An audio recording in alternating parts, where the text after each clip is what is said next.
Accessibility of the environment, transport, information, services, and goods is regulated by legislation of the European Union.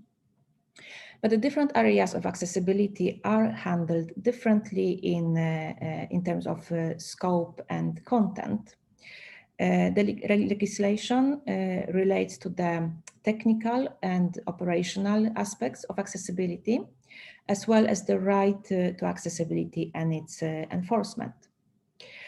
So the basic extent of the recognized rights is declared in the UN Convention on the Rights of Persons with Disabilities.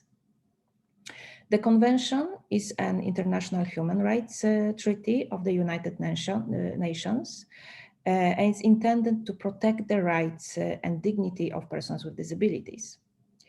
Parties of the conventions are required to promote, protect, and ensure the full enjoyment of human rights by persons with disabilities, and ensure also that persons with disabilities enjoy full equality under the law. The convention was adopted by the United Nations General Assembly on December 13th, 2006, and was opened for signature on March 30th, 2007, the following year. And following ratification by the 20th party, it came into force on May the 3rd, 2008.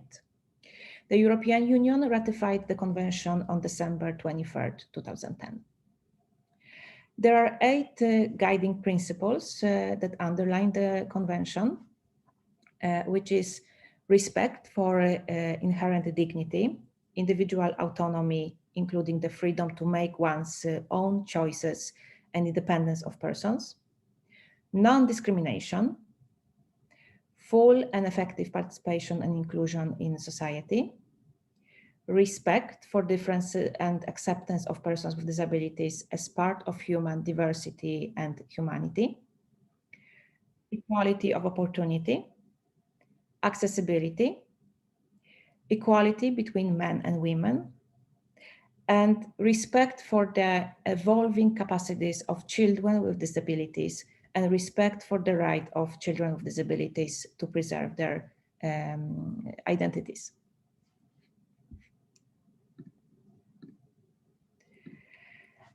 So what does it cover, the convention? Well, there are 50 articles of the convention, and accessibility is a cross-cutting principle of it, but it is specifically dealt within 4 articles. Article 9, which is about accessibility. Article 19, which is about living independently and being included in the community.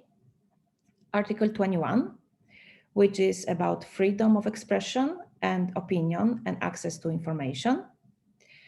And Article 30, which is about participation in cultural life, recreation, leisure, and sport. And I will talk about each of these articles a bit. So to start with the Article 9, it addresses the right of people with disabilities to live independently and participate fully in all aspects of life. It says that people with disabilities should have access on equal basis with others to physical environment, to transportation, information, and communication, and to other facilities and services open or provided to the public, both in urban and in rural areas. So how should it be done? Well, according to the article and to the convention, this should be done by identification and elimination of obstacles and barriers to accessibility when it comes to buildings, roads, transportation, and any other indoor and outdoor public facilities, such as schools, parks, hospitals, workplaces, and so on. The article, among other things, specifies also that all state parties should ensure that any buildings and other facilities open to the public provide sign in Braille and in easy to read and understand forms, as well as guides. Article 19 of the Convention recognizes the equal right of all persons with disabilities to live in the community with choices equal to others. It states that appropriate measures should be taken in order to facilitate full enjoyment by persons with disabilities of this right and their full inclusion and participation in the community. This should be done by securing that persons with disabilities have the opportunity to choose their place of residence and where and with whom they live on equal basis with others, and are not obliged to live in a particular living arrangement.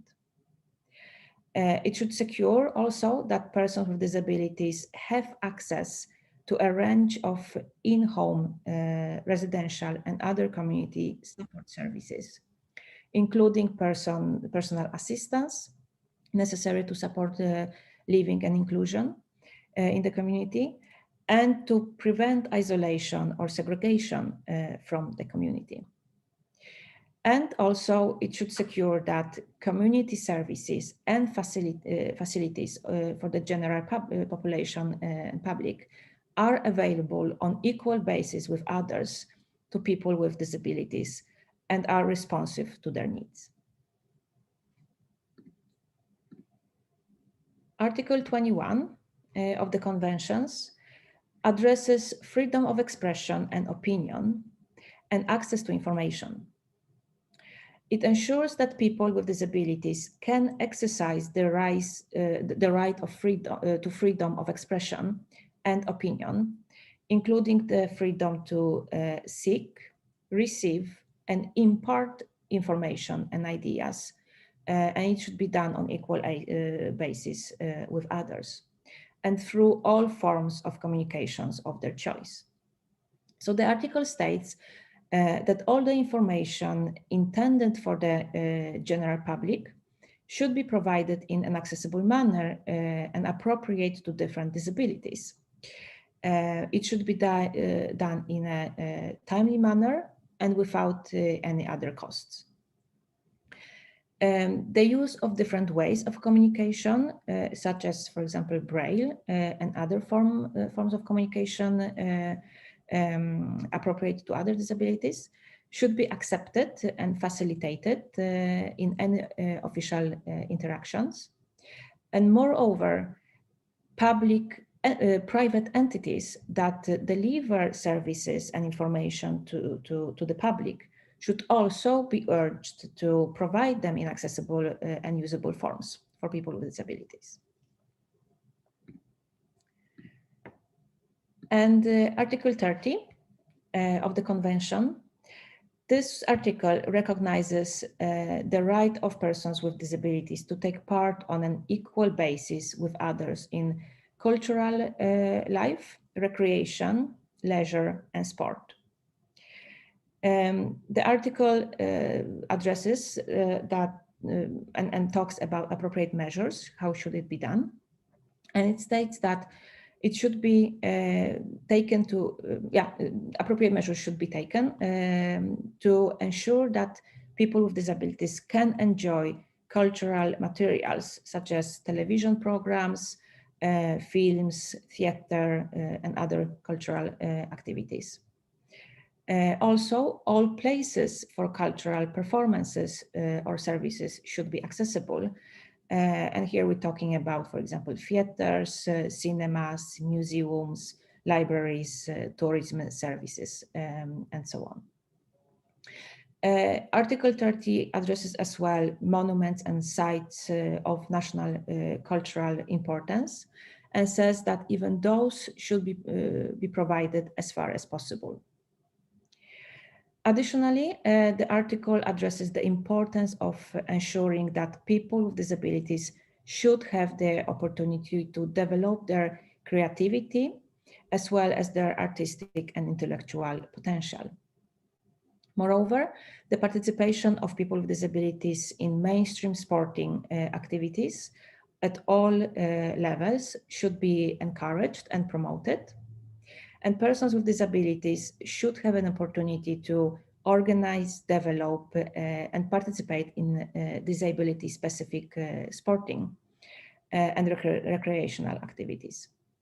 They should also have access to sporting, recreational, and tourism venues on equal basis with others.